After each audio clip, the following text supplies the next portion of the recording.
Terima kasih Anda masih bersama kami. Bagi Anda baru saja bergabung, kami hadirkan kembali 3 berita utama hari ini. Sebuah rumah panggung ludes terbakar di kawasan seberang Ulu 1 Palembang. Seorang lansia tewas dalam kebakaran. Waspada dengan data Anda, sindikat konten ilegal dan judi daring di kawasan Sematang Borang, Kota Palembang, menjual dan memanipulasi data milik orang untuk disalahgunakan. Melihat pembuatan nanas campur serai, minuman segar khas Prabu Muli.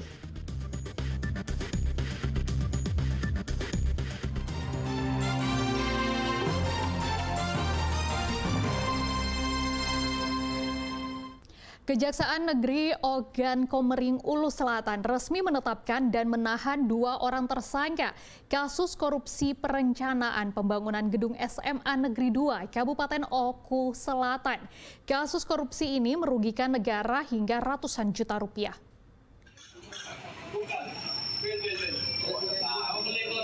Dua orang saksi kasus dugaan korupsi pembangunan SMA Negeri 2 Oku Selatan kembali diperiksa Kejaksaan Negeri Ogan Komering Ulu Selatan. Keduanya berinisial I selaku pelaksana kegiatan dan AP selaku konsultan pengawas kegiatan pembangunan SMA Negeri 2 Oku Selatan. Dari hasil pemeriksaan, status keduanya pun dinaikkan sebagai tersangka. Jaksa penyidik menetapkan keduanya sebagai tersangka setelah menemukan 2 alat bukti.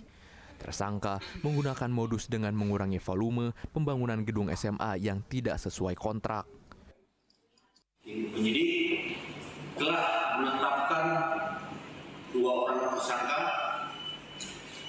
atas nama I selaku pelaksana kegiatan dan serta AP selaku konsultan pengawas merangkap konsultan rencana. Berdasarkan surat perintah penetapan tersangka Kepala Kejaksaan Negeri Oku Selatan bahwa di sini penyidik telah menemukan 2 alat bukti di mana kami menganggap bahwa sekolah ini sangat tidak layak didahulukan dan banyak berkekurangan yang seharusnya kita mendukung program-program pemerintah dalam.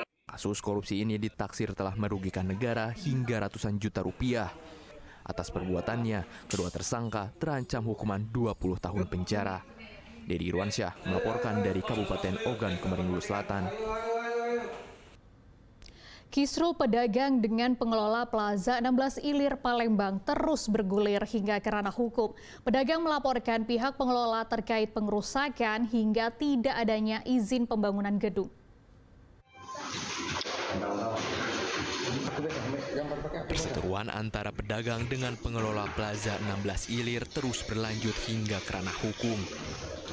Melalui kuasa hukum, para pedagang melaporkan pihak pengelola ke polisi pada Selasa lalu.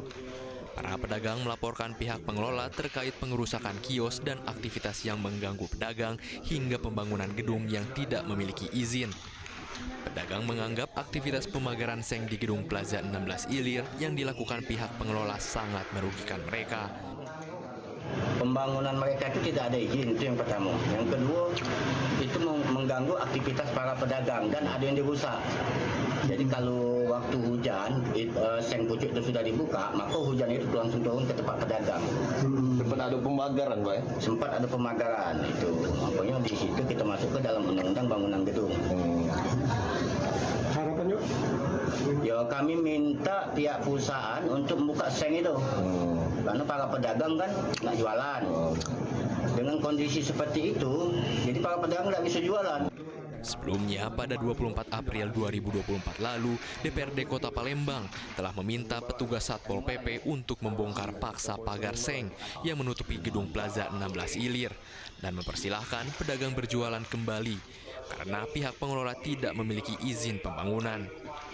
Namun pihak pengelola pasar yang baru memaksa pedagang membayar sewa kios sekaligus selama 25 tahun. Dedi Irwansyah melaporkan dari Kota Palembang. Kasus demam berdarah di Kabupaten Ogan Komering Ulu Timur terus mengalami peningkatan. Dalam kurun waktu 3 bulan, sudah ada 26 pasien DBD. Mayoritas pasien adalah balita dan anak-anak. Penderita demam berdarah dengue atau DBD di Kabupaten Ogan Komering Ulu Timur terus meningkat. Tercatat dalam kurun waktu 3 bulan terakhir, penderita DBD yang dirawat berjumlah 26 orang pasien. Pasien yang dirawat umumnya balita dan anak-anak. Beberapa gejala yang muncul pada penderita DBD seperti demam tinggi mendadak, muncul bintik merah di tubuh, nyeri sendi, serta mengalami pendarahan diimbau segera mengecek di fasilitas kesehatan terdekat. Jadi peningkatan kasus demam berdarah di RSUD Martapura yaitu di bulan Januari sebanyak 8 pasien, kemudian di bulan Februari 14 pasien, kemudian di bulan Maret sampai sekarang sudah terjadi kasus pasien yang ke rumah sakit sebanyak 4 pasien. Untuk penanganan sendiri gimana, Bu? Untuk penanganan kami dari RSUD Martapura ada tim promosi kesehatan rumah sakit. Teman-teman dari PKRS ini memberikan edukasi baik kepada pengunjung maupun keluarga pasien yang datang ke RSUD Martapura.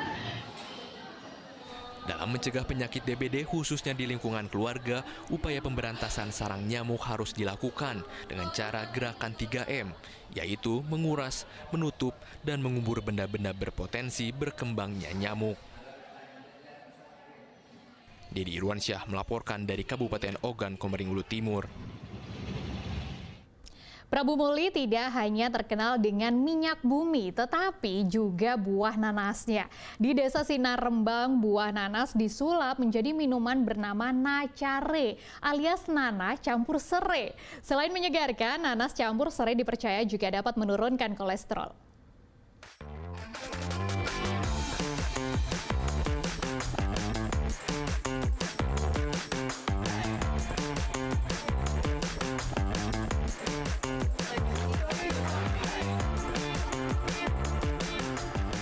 Warga Prabu Mulih dan nanas memang tidak bisa dipisahkan.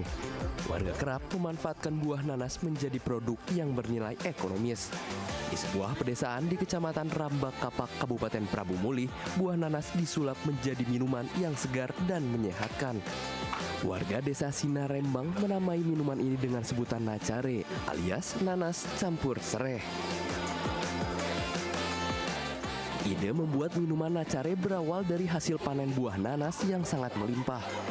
Saat itu petani kebingungan untuk menjualnya. Hingga akhirnya nanas dijadikan olahan minuman oleh kelompok wanita tani desa Sinar Rembang. Kan waktu tahun 2018 itu petani di Desa Sinar Rembang itu banyak yang menanam nanas karena buahnya berlimpah tadi. Jadi timbullah ide tadi untuk membuat sirup tadi karena petani waktu itu agak kewalahan jualnya karena terlalu banyak nanas tadi. Nah, akhirnya dibuatlah sirup nacare untuk sekaligus minuman herbal karena ya bahan dasarnya itu nanas sama serai. Cara membuat nacare cukup mudah. Anda hanya perlu menyediakan buah nanas, sereh, dan gula. Pertama-tama, kupas kulit nanas, setelah itu potong buah nanas menjadi bagian kecil.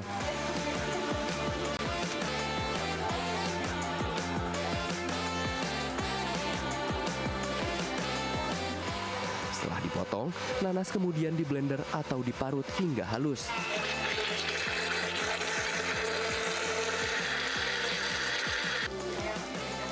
Nanas yang sudah halus lalu direbus bersama dengan serai dan gula pasir. Setelah rebusan nanas dan serai matang, kemudian difermentasikan selama 5 jam. 5 kg nanas ditambah 1 liter air dengan 1 kg gula serta 500 gram serai bisa menghasilkan 10 botol nacare. Selain menyegarkan, nacare juga dipercaya berkhasiat menurunkan kolesterol. Minuman nacare dijual di wilayah kabupaten atau kota sekitar seperti Pali, Muara Enim, dan Prabu Mulih. Minuman ini dijual seharga Rp20.000 per botol. Di daerah-daerah kabupaten kota sekitar Pali,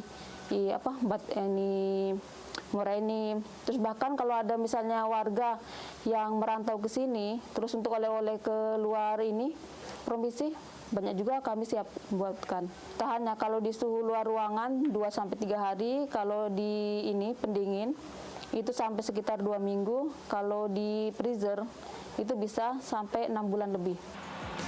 Selain minuman, warga Prabu Mulih juga membuat makanan atau cemilan dari nanas seperti permen jeli, kue bolu, wajik, dan dodol.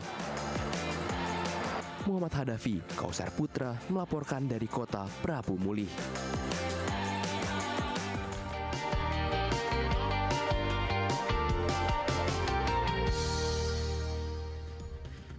Laporan tadi mengakhiri berita Palembang hari ini. Saya Frin Mariana berterima kasih atas perhatian dan kebersamaan Anda. Selamat beraktivitas dan sampai jumpa.